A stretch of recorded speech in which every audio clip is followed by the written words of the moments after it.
So next up, we've got Wingo is winning, and this is a big one. I feel like we're kind of on the cusp here of seeing some rookies that have been drafted later in the rounds really have an impactful season, and I think that Wingo is one of those players this year that could embody what a true late round gem is. And there's been a couple of stories that have been written about him over the last couple of weeks, but I wanted to highlight this one from Justin Rogers. He says there's no sleight of hand or persuasive argument capable of altering the fact that Lions rookie defensive tackle Mekhi Wingo is undersized for his position. Okay, I'm going to take this in chunks. I disagree. I disagree that he's undersized because he's the exact size of Aaron Donald, almost to a T. There is maybe a half of an inch that separates them in arm length. That's about it. Maybe 10 pounds of weight. That's about it. Other than, obviously, Hall of Famer, rookie. That's the big separation here. Wingo has a long way to go to get to, anywhere even close to sniff, what's coming out of Aaron Donald's shoes even. So, in my opinion, he's not undersized. I think that he's a tweener for sure. He's definitely not prototypical size, but I don't think that the term undersized can really be used here because we've seen guys around this height, 6 foot, 285, win in the NFL. And I think that if you have that dog in you, you can win. And I think that Wingo is already showing that he can win. And he plays with a lot of leverage. So I'll disagree with that first statement. He goes on to say, but instead of focusing on the limitations of his frame, the team is determined to accentuate and utilize the strengths of the 6th round pick out of LSU. Let's not forget that he wore number 18, and the embodiment of wearing what it means, to wear number 18 is that you embody exactly what LSU is all about in their football team and just being full of that grit factor, right? That it factor. You go above and beyond on and off the field, and you display, what being an LSU Tiger is above and beyond all else. So, look, this guy's a leader. He's a born leader. And just because he was picked late doesn't mean that that's going to stop at the next level. But Justin goes on to say this. At the professional level, defensive tackles rarely come in smaller packages than Wingo, who measured in at 6 foot, 284 pounds at the combine. Obviously, still large compared to the average human being. The professional discrepancies are revealed as he goes through drills alongside teammates who are 3 to 5 inches taller and up to 40 pounds heavier. Throughout his football career, being undersized has only sharpened Wingo's attention to detail. The way he described it after being drafted is he's always felt compelled to do ordinary things extraordinarily. That's a great statement. So I've said this in different ways, but you have to make up for your deficiencies is how I say it. So if you're deficient in size, you make up for it in the small details. If you're deficient in weight, you have to make up for it in how your hand fighting is, or how quick you get off the line, or your pad level, staying low, working with leverage. These are all the things that Wingo is doing. And when he combines that with his ability to play at a high level, we see great things on the field. That's why his tape was that good.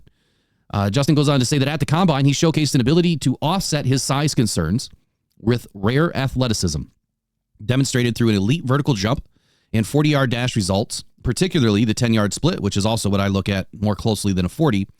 His explosiveness is readily apparent.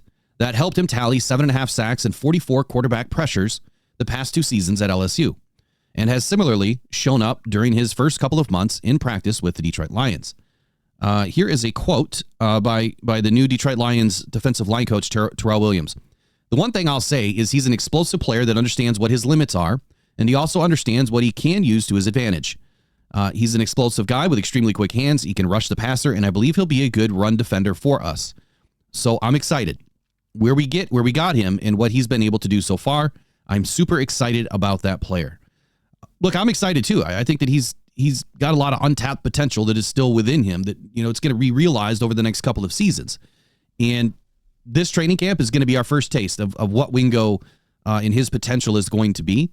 But I'm betting on Wingo right now. I think that he's going to have a unique season where, obviously he's going to have to carve out some time in a role in a very, what I consider to be a pretty loaded defensive line, especially with his type of position where he's truly a hybrid interior defender that also can play outside as a pass rusher and get inside pass rush ability. And utilizing those 3 techniques, I do believe that he's going to carve out a role that is maybe a little bit indifferent to just one or the other. He's going to be used in certain situations that the Lions feel are going to be able to accentuate upon his ability to get after the passer and also as a run defender, as they mentioned. So we'll see what happens there. Williams went on to say that he'll be used inside and outside. Simply put, when you have guys with position flex, it makes it tougher on offenses because they don't always know where these guys are going to align. His initial expectations for contributions from a 6th-round pick are typically low, and that should be no different here, with the Lions having plenty of veteran depth along the interior of their defensive front. What Wingo might be able to do, might be able to add to that mix should become clear during training camp and the preseason, when the pads finally come on and reveal how skill sets and classroom learning will translate.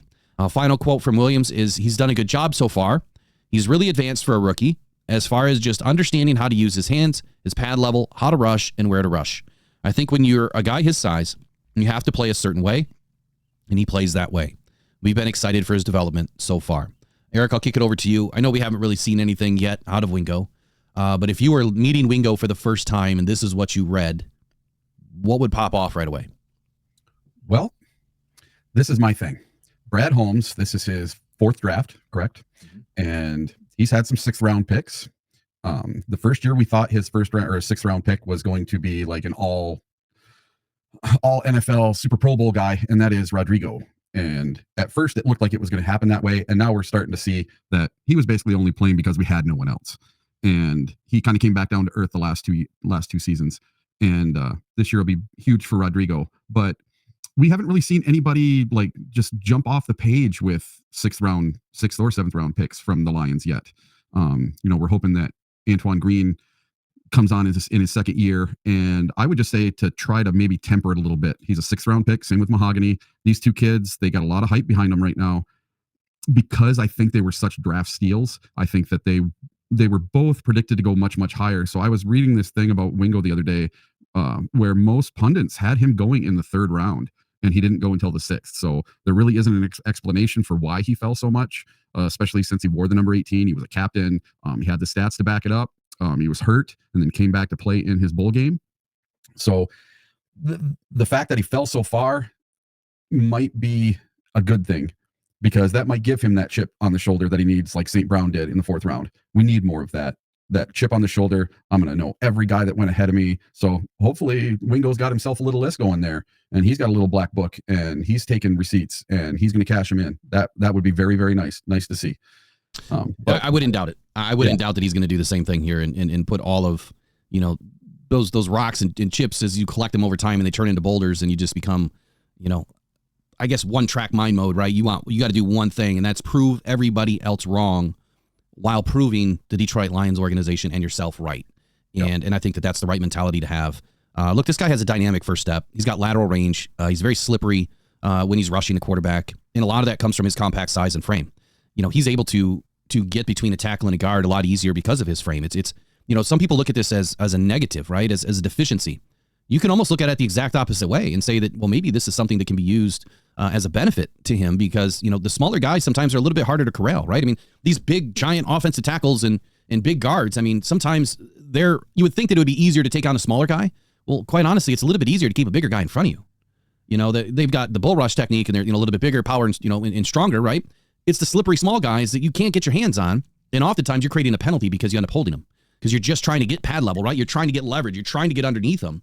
And sometimes that just doesn't happen, and flags come flying. So I see this as a benefit, especially when you're stacked up with guys like DJ Reader, Ali McNeil, Aiden Hutchinson. You've got some bigger guys along this offense. I mean, Marcus Davenport's a mammoth of a man too. So you can sneak him in. You could kick Reader down. Aleem could be out. Wingo goes in. Davenport on the right side. And you've got him sandwiched between two giant men that are most assuredly going to take a double team up, at least between Aiden and DJ Reader. And I see opportunity there. And I think that we're going to see some of those opportunities come to fruition this season. I just hope that he stays healthy and keeps working. I'm all in on Wingo, man. I really do believe that he's going to have a season. Given the fact that he was a 6th round pick, he may not get a ton of starts. He may not get a ton of snaps, but I think that his snaps are going to be productive. And when I think about production, I think about what James Houston did his rookie season, the last 6-7 games of the season, very high production. Now, I'm not saying that Wingo's going to come in and snap off 8 sacks in 7 games, but what I am saying is his production is going to be high for the amount of snaps that he gets. So do us a favor, comment below on what you guys think about Wingo. Subscribe and like this stream so we can get it out to more Lions fans this morning, and they can get an opportunity to watch here. So.